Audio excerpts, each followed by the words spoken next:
반갑습니다. 와룡봉추입니다. 자, 오늘 6월 7일 일요일 아침이고요. 이번 주 시장 얘기를 조금 잠깐 간단하게 한번 해보려고 합니다. 얘기를 들어보시고 도움이 되셨다고 생각되시는 분들은 구독, 좋아요 한 번씩 눌러주시면 감사하겠고요. 이 부분 사칭방 관련해 가지고는 제 사진이나 제 닉네임 도용해서 공식적인 계정이니 어쩌느니 다 떠들어도 제가 아닙니다. 제가 운영하고 있는 방은 이거밖에 없습니다. 이거밖에 없고, 여러분들 지금 보시는 영상 아래에 역삼각형 모양을 클릭하시면 이 무료방의 링크가 있고요. 비번은 7890입니다. 7890. 영상을 제대로 다 안 보시고 보시고 싶은 것만 보신 다음에 비번이 없는데요 하시는 분들 계시는데, 뭐 제가 어떻게 해드릴 수 있는 방법 없습니다. 공개적으로는 오픈하지 않기 때문에. 그리고 이게 이제 공개적으로 오픈을 안 하는 이유가, 광고하는 사람들이 너무 많이 들어와요. 공개적으로 이 오픈을 하고 나면. 이제 그것 때문에 지금 비번을 걸어놓은 상태고요. 현재는 지금 인원이 다 차서 들어올 수가 없는 상황입니다. 뭐 하루에도 몇 분씩 왔다 갔다 하시니까 그런 상황 외에는 제가 도움을 드릴 수 있는 방법이 없습니다. 죄송하고요. 또 한 가지, 지금 뭐 마이크 기능, 그러니까 성능적인 측면 때문에 말씀을 주신 분이 계셔서 마이크를 새 거로 지금 교체를 해보려고 하는데, 제가 원체 기계치다 보니까 이거 뭐 설치를 했는데 마이크가 잘 안 나옵니다, 지금. 이게 뭐 얼마나 걸릴지는 모르겠는데, 최대한 하여튼 빠르게 이걸 교체를 할 수 있게끔, 그래서 조금 더 이 고음을, 이게 볼륨을 높여도 이 소음이 안 나게끔 할 수 있도록 뭐 조치를 취하도록 노력하겠습니다. 죄송합니다. 자, 넘어가 보겠습니다. 지난주 이제 시장 정리를 잠깐 해보면요. 미국 시장은 다우 기준으로 6.8%, 나스닥은 3.4% 정도 상승을 했는데요. 지난 금요일 상승이 엄청났죠. 지난 금요일 날 상승이 엄청났는데요. 이로 인해 가지고 뭐 예를 들면 다우 같은 경우는 연간 기준으로 따지면 한 마이너스 5%대까지 올라왔습니다. 지금 연간 그러니까 연간 올해 초 기준으로 봤을 때는. 그리고 올해 최고점 대비해서는 현재 마이너스 한 8.8% 정도 선까지 올라왔습니다. 거의 다 올라왔다는 얘기가 되죠. 나스닥 같은 경우는 연초 기준으로 따져서 8% 상승을 한 상태입니다. 그리고 고점 대비해서도 지금 1% 이상 상승을 했죠. 1% 조금 넘게 상승을 했는데, 이 얘기는 신고가, 최고가라는 얘기입니다. 이 정도로 시장은 지금 우리 시장보다도 나스닥은 지금 더 좋은 모습을 보였다, 이렇게 보시면 될 것 같고요. 이렇게 지금 상승을, 어제 이렇게 큰 폭의 상승을 했던, 그저께 금요일 날 상승을 했던 이유 중에 하나는 경제 지표겠죠. 아무래도 경제 지표, 경제 재개에 대한 향후 기대감이라고 볼 수 있겠는데요. 예를 든다면 실업률 예측치가 19.7% 정도 됐는데 실제 실업률은 한 13% 정도 나왔다. 많이 줄었네. 이전에는 14%가 조금 넘었었죠. 뭐 그런 쪽의 개념이고, 뭐 예를 들어서 민간 고용 같은 경우 이런 게 이제 정말 서프라이즈였는데요. 원래 예상치는 650만 명 정도 감소하지 않을까 하는 게 예상치였습니다. 그랬는데 실제로는 309만 명 정도가 증가를 한 상태가 나왔죠. 이건 정말 엄청난 서프라이즈죠. 이런 식의 뭐 비농업 신규 고용이라든지 제조업이라든지 이런 쪽에 그 경제 지표들이 대부분 다 이게 거의 서프라이즈 수준으로 나오다 보니까 그에 대해 일단 반응을 했던 걸로 볼 수 있겠습니다. 일단 기본적으로 놓고 봤었을 때 경제 지표는 계속해서 지금 떨어져 가고 있는 상태고, 뭐 기업들의 적자 규모도 지금 조금씩 커지고 있는 상태잖아요. 현재 상태만 놓고 보면 그런 상태인데, 뭐 거의 이 향후 기대감 뭐 이런 것들로 인해서 예상치보다 나아졌다라는 거. 그렇다면 다음 예상치도 더 좋아지겠네. 뭐 이런 거에 대한 얘기들이죠. 이제 그런 부분들 때문에 지금 생각보다 엄청난 상승을 보였다, 이렇게 보시면 될 것 같습니다. 경제 재개 본격화에 대한 기대감이 이게 컸다라는 거죠. 고용 보고서 조금 아까 말씀드렸습니다. 이런 것들이 예상치를 크게 상회하는 서프라이즈가 나왔다라는 거. 근데 우리가 하나 여기서 조심을 해야 될 거는 우리나라도 지금 현재 그런 부분들이 지금 나타나고 있습니다만 미국에서도 지금 확진자 수가 소폭 증가를 하고 있죠. 사망자 수는 지금 그러니까 자꾸 줄어들고 있고 뉴욕주 같은 경우는 지금 이번 사태 이후로 가장 적었습니다. 지난주가. 이제 그런 부분들이 조금 작용했는데 좋은 쪽만 지금 반영을 하고 있다는 거죠. 요거에 대한 어떤 잠재적인 문제점은 지금 아직도 가지고 있습니다. 그리고 계속해서 나왔던 부분 중에 하나가 미국 행정부의 이제 부양책 발표. 이건 제가 계속 지난주 말씀을 드렸던 부분이었죠. 아마도 이제 100억 원까지 얘기가 나왔으니까 이번 주부터 시작을 해서 민주당, 공화당 백악관에서 나왔던 이 안들이 향후 조율이 좀 되겠죠. 이제 이 부분들과 관련해 가지고 나올 수 있는 부분들은 뭐 예를 들어서 예상치보다 적게 나올 수도 있겠지만 시장에서 예상하는 것보다 더 좋지 않게 부양책이 나올 수도 있겠지만 대체적으로 봤었을 때는 시장의 예상치에 부합하거나 그거보다는 좀 더 좋을 가능성이 좀 높습니다. 그러니까 호재 쪽으로 반영될 가능성이 조금 높습니다. 이제 우리가 경계해야 될 부분은 요거죠. 요거 지금 현재로서는 요거 하나 있는 상황입니다. 자, 이번 주 봐야 될 부분을 한번 좀 보게 되면요.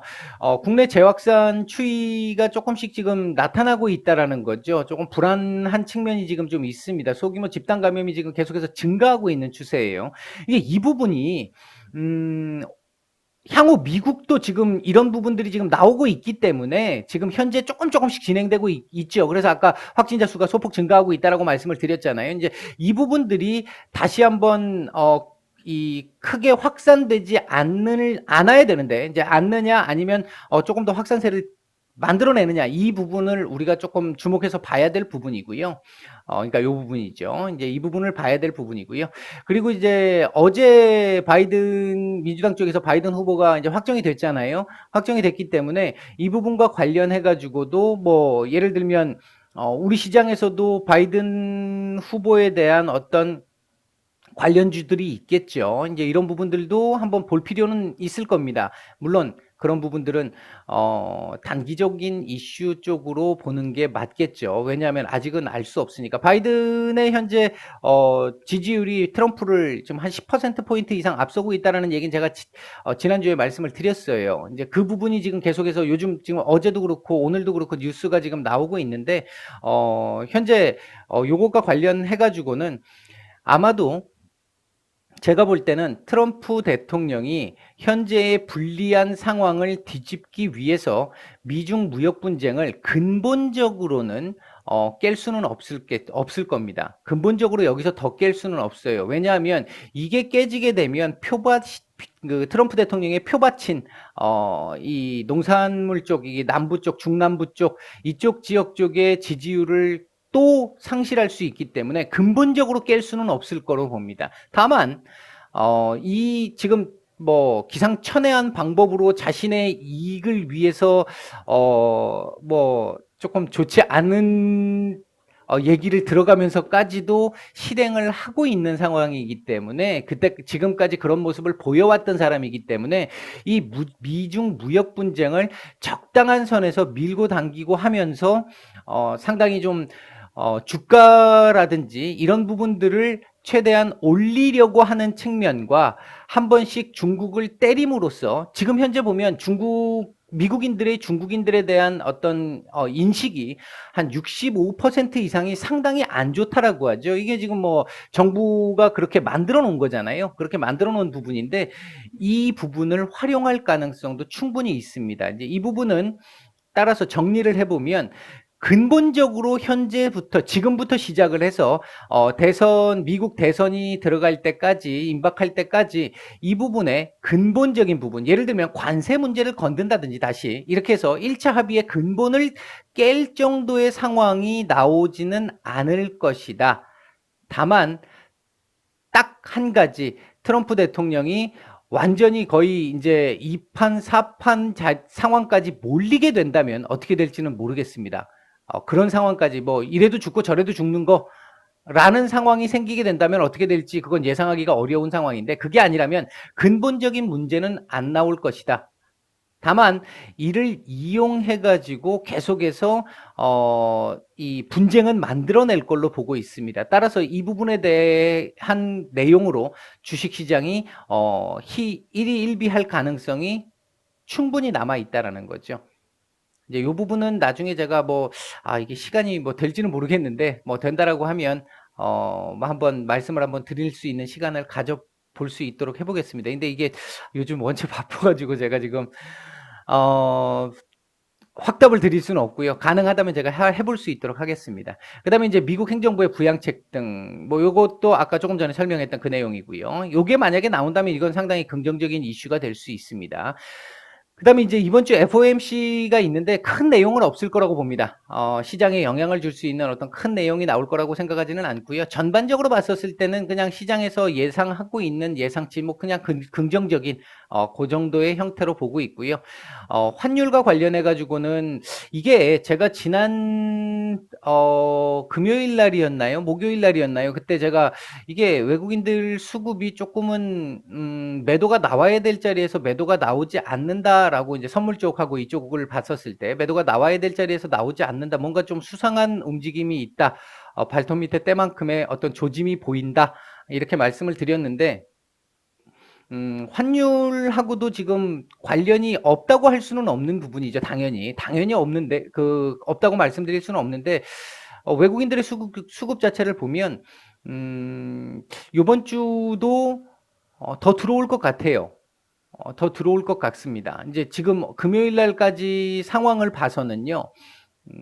우리 시장의 추가 상승을 염두에 두고 있는 어떤 부분이 있어요. 그래서 제가 볼 때는 외국인들 수급은 나쁠 것 같지는 않아 보입니다. 그렇게 전체적으로 봤을 때, 선현물 전체를 봤을 때는 일단 그렇게 볼 수 있을 것 같고, 그리고 또 한 가지가 제가 여기에 쓰지는 않았는데 요번 주 목요일 날이 우리나라도 옵션 만기일이죠. 이제 만기일 영향이 좀 있을 텐데 이 만기일이 요번 달이 이제 6월 달이다 보니까 이제 소위 얘기하는 이 내마녀의 날이잖아요. 이게 예상이 조금 어렵기는 한데 전체적으로 봤었을 때 제가 지난 3월 달은 조금 미리 이제 그때 이 최근에 그 사태 때문이 아니라 수급 상태 자체가 조금은 좀 불안할 수 있다라고 말씀드렸고 그때 조금 제법 많은 변동이 좀 있었는데 일중 변동성이 좀 있었는데요. 요번에는 좀 긍정적인 흐름이 나올 수 있지 않을까 현재로 봐서는 그렇게 부정적으로 보이지는 않습니다. 그러니까 현재 전체적인 여건은 조금 우호적인 형태로 흘러가고 있다. 몇몇 항상 지금 안고 가야 될 우리의 불안감이 있잖아요. 불안적인 이슈들이 있잖아요. 이런 이슈들이 계속 남아 있어서 그렇지만 전반적으로 이를 제외하고는 조금은 우호적인 모습들이 조금 더 많이 보인다. 이런 정도 말씀을 드릴 수 있겠습니다. 정리를 해보면 일단 경제재개에 따른 재확산 여부 이 부분은 계속해서 우리가 체크를 해야 하는데요. 우리나라도 미국도 계속해서 체크가 되어야 할 부분입니다. 이 부분은. 그 다음에 이제 정책주 관련해 가지고 한국판 뉴딜이라고 하는 이 부분이 지난주도 그렇고 계속 제가 지금 지난주 이번 주 계속 말씀을 드리는 부분인데 이 부분과 관련해 가지고는 지난주도 제법 많이 괜찮았잖아요. 시장 자체가 좋았으니까 전체적으로 다 올라오는 부분이 없지 않아 있었으니까요. 그런데 이번 주도 우리가 이제 조금 지켜봐야 될 부분이겠죠. 이 부분들은 계속해서 정책들이 하나씩 구체화돼서 나올 수 있는 부분들이기 때문에 그렇게 보시면 될 것 같고요. 그다음에 이제 미 대선과 관련해 가지고는 기본적으로 이걸 이쪽으로 이용을 하고 있기 때문에 지금 이거를 수단으로 사용하고 있기 때문에 이 부분에 대한 어떤 불안감은 남아 있다. 다만 근본적인 부분을 훼손하지는 않을 걸로 보고 있기 때문에 추세적인 부분을 걱정할 정도의 상황이 되지는 않을 것으로 본다. 따라서 이번 주 코스피 같은 경우는 한 2100에서 2220 정도까지를 지금 보고 있고요. 코스닥 같은 경우는 한 735에서 760 정도를 박스 구간으로 이번 주를 형성시키지 않을까 일단 이렇게 보고 있습니다. 예상입니다. 자, 이번 주 관심 섹터를 보게 되면 똑같습니다. 똑같은데 조금 이제 이 변화가 있는 정도인데요. 지금 보시면 제가 한 달 조금 넘었죠. 한 달, 두 달 정도 넘은 것 같은데 이쪽 관련은 계속 강조를 드리고 있어요. 시장이 원체 괜찮았기 때문에 올라온 측면도 있지만 아마 여러분들 잘 보시면 이런 섹터들이 지금 한 번씩 다 지금 돌았잖아요. 지금 수급들이 다 돌았잖아요. 다 돌았기 때문에 밋밋이 도는 게 아니고요.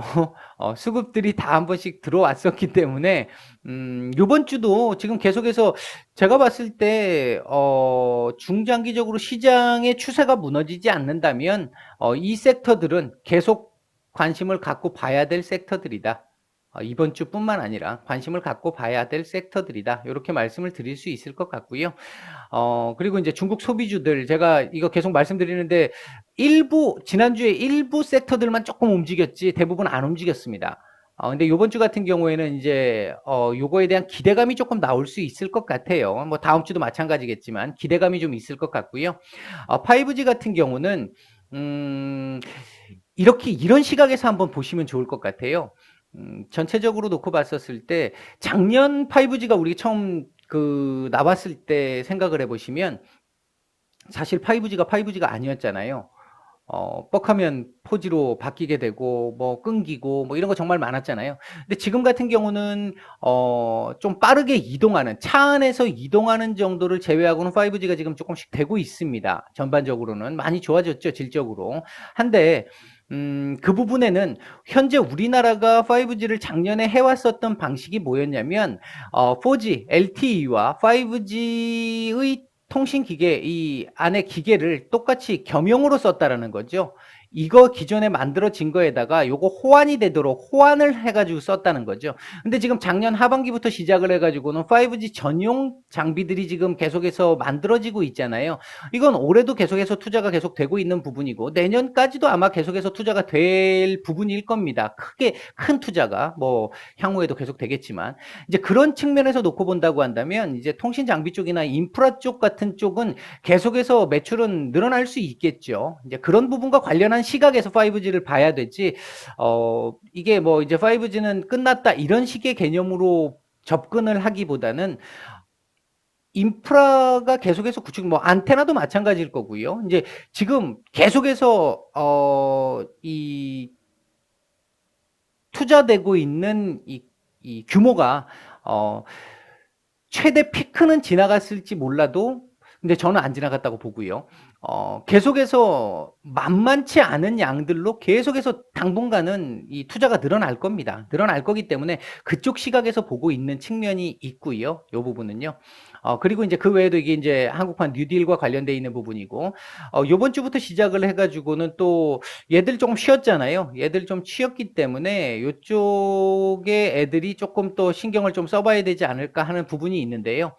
이제 제가 여러분들한테 하나 말씀드리고 싶은 거는 지금 우리 시장이 상당히 많이 올라왔기 때문에 새로운 종목을 여기 있는 종목들 중에 새로운 종목을 이제 들어가시려고 보면 상당히 다들 높잖아요, 자리들이. 높은 자리에서는 가급적이면 안 들어가시기를 권해드리고요. 눌림목 자리를 조금 이용을 하시는 그런 매매 쪽으로 보시는 게 안전할 거라고 생각을 합니다. 이게 눌림목인지 아닌지 이 부분은 공부를 좀 하셔야 될 거고, 신고가 가는 종목들 이렇게 신고가 매매법이 소위 이제 매매법이라고 하는 게 있는데요. 일반 개인 투자자분들 같은 경우 신고가 매매법을 잘 이렇게 제대로 이해를 못 하시고 접근하시는 분들이 많아서 신고가 매매법으로 매매를 하셔가지고는 수익 봤다고 하시는 분들은 정말 몇 프로 안 되죠. 그러니까 뭐 한 3%, 5% 먹었어. 뭐 이러고 나는 그냥 불안해서 팔았어. 들어갈 때는 그런 목표를 가지고 들어간 건 아닐 텐데 목표가 설정이 안 되니까 기업을 공부를 해서 목표가를 맞춘 뭐 어느 정도 차트를 보실 줄 안다고 하는 분들조차도 신고가 가는 종목들 같은 경우 목표 주가를 잘 못 잡으시잖아요. 이제 그런 부분들 때문에 굳이 신고가 가는 종목들 리스크 커서 뭐 2%, 3% 먹고 팔아야 되겠어. 아니면 난 무조건 괜찮아 했다가 이거 꺾이기 시작하면 어떡하죠? 이런 상황 만들지 마시고 오히려 이건 이렇게 신고가 가는 종목을 내가 사기 위해서는 공부를 좀 많이 하셔야 돼요. 그래서 목표 주가 기업의 가치를 공부를 하셔서 목표 주가를 계산을 하고 접근을 하시는 게 맞고요. 그게 아니라고 한다면 현재 이렇게 올라온 상태에서 이런 눌림목이 나와 있는 종목들 아직도 제법 많습니다. 아직도 괜찮은 기업들 중에 종목들 중에 고런 종목들을 조금 공부를 해 보시는 게 더 낫지 않을까. 뭐 제 개인 생각이고요. 이게 개인 투자자분들이 원체 여기서 쪼끔만 한번 흔들면 또 다 손절하시거든요. 이제 그런 부분들 때문에 말씀을 드려 봤습니다. 예, 요번 주 증시 전망 말씀을 드렸고요. 도움이 되셨다고 생각되시는 분들은 좋아요, 구독 한 번씩 부탁을 드리겠습니다. 휴일 마무리 잘 하시고 다음 주 월요일 내일 뵙겠습니다. 마치겠습니다.